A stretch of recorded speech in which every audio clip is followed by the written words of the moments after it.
Hello beautiful people, today I'm going to do a very quick video on the different types of visas in Australia.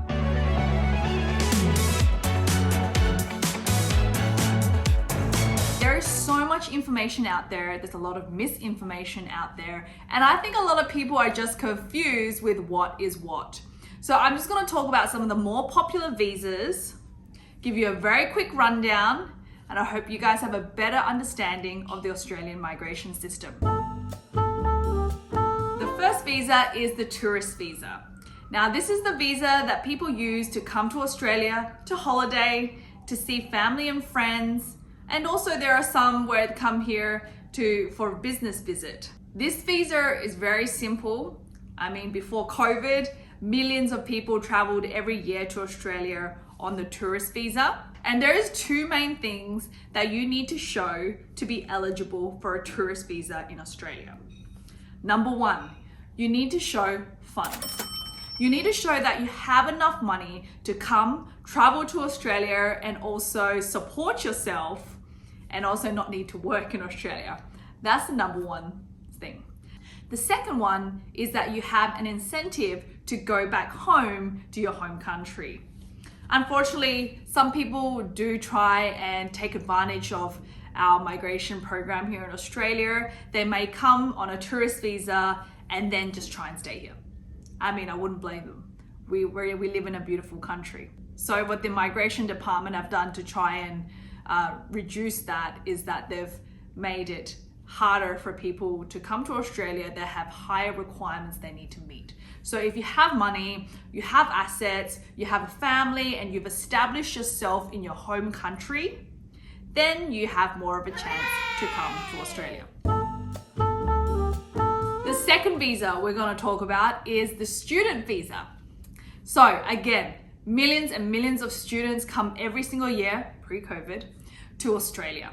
And Australian welcomes international students. I mean, it's one of our biggest markets and it's huge for our economy.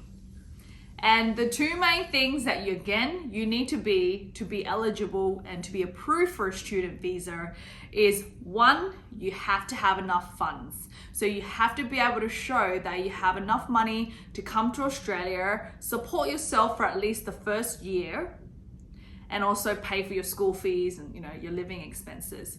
When you come, you do have working rights and you can work a part-time job to support yourself. The other thing they want you to show is that, again, you have an incentive to go back home to your home country.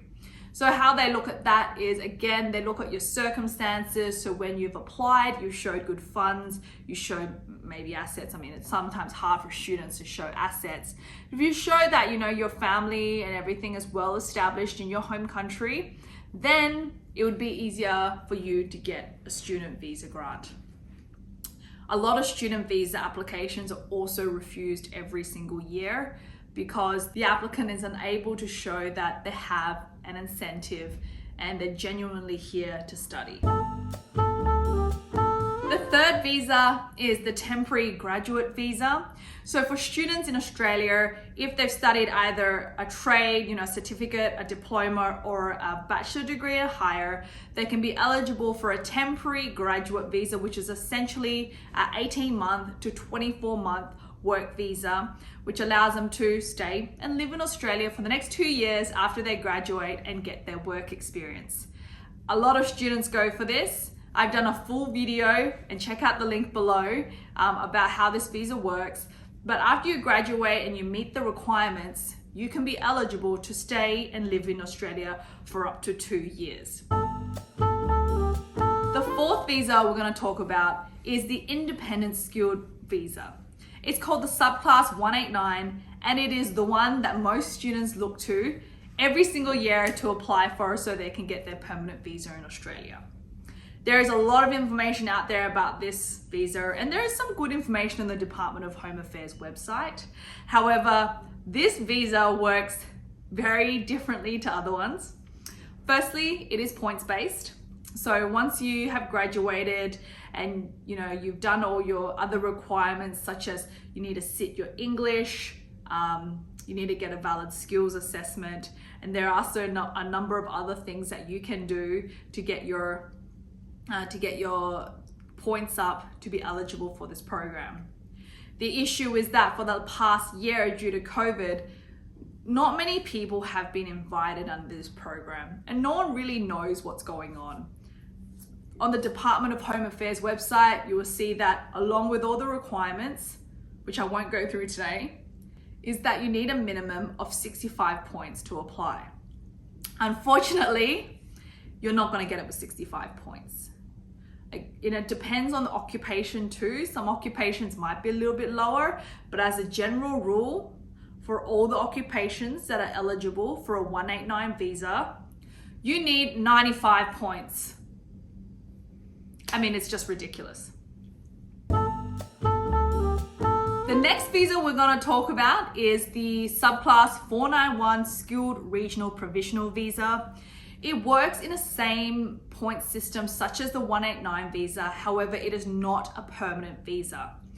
The eligibility requirements on there I will put to the left here, and we won't go through them in detail, but again, it is points-based. It is something that you need to work towards and build your profile for, and you need to be nominated by the state.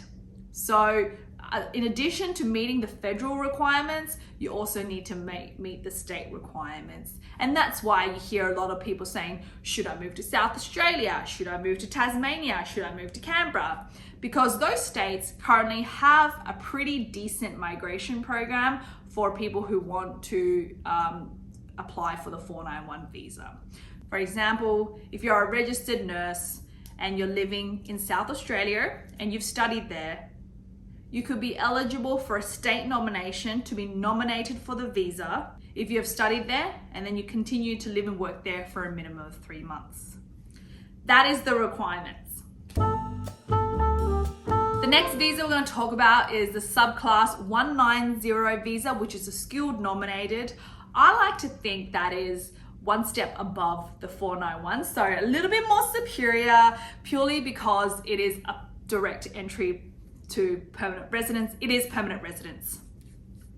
So to be eligible for this visa, again, you need to meet the federal requirements here: skills assessment, English, relevant occupation, all the works.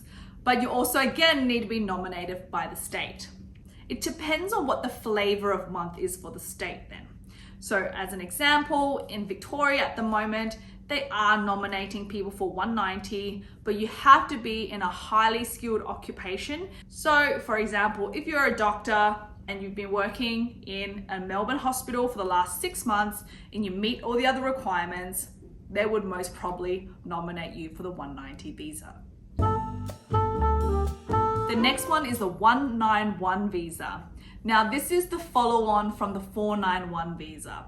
So I don't think the 491 is that bad at all. I think it's great. It's a temporary residence, and then after 3 years, if you meet the requirements, you can apply for the 191 visa. The next one is the temporary skills shortage Subclass 482 visa. Now, there's 2 streams for this. There's a short-term stream and a medium-term stream. Essentially what that means is for the short-term stream, you can only stay and live here for up to 2 years, maybe extend it for another year, but there's no real pathway to permanent residency if you are sponsored under Subclass 482 visa under the short-term list. Now, how to be eligible: you need an occupation on the short-term occupation list. You need to have an employer who is eligible to sponsor you under this program, and you need to have the relevant qualifications plus 2 years relevant work experience. Now, the next one up from that is the 482 visa, same thing, but the occupation is under the medium-term occupation list. And what that means is this one has a progression to permanent residence. So again, you need an occupation under that medium-term list. You need an eligible sponsor who's willing to sponsor you, and then you need to be qualified. So you need to have the relevant degree, and you need to have 2 years post-qualification work experience. So as an example, a chef that is on the list, you need to have your degree, so certificate 4 or higher as a chef, and then you need to have 2 years work experience as a chef, not as a cook, as a chef, and then you could be eligible for the 482 program. And after 3 years for that, you could apply for permanent residence, which is called 186 subclass visa.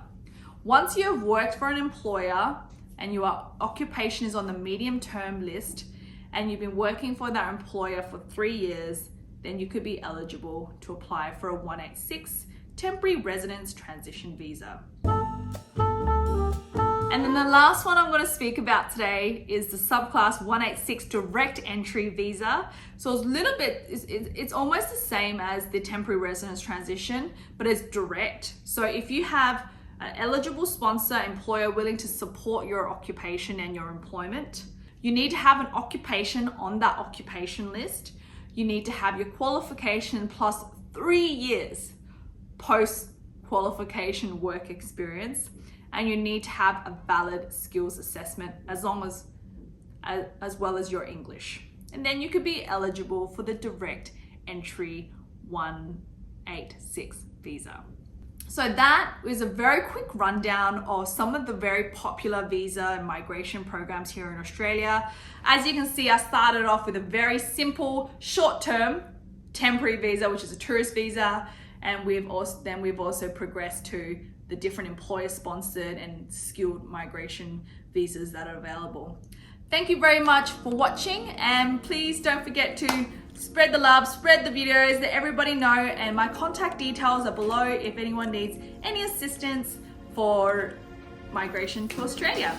Thank you very much, everyone.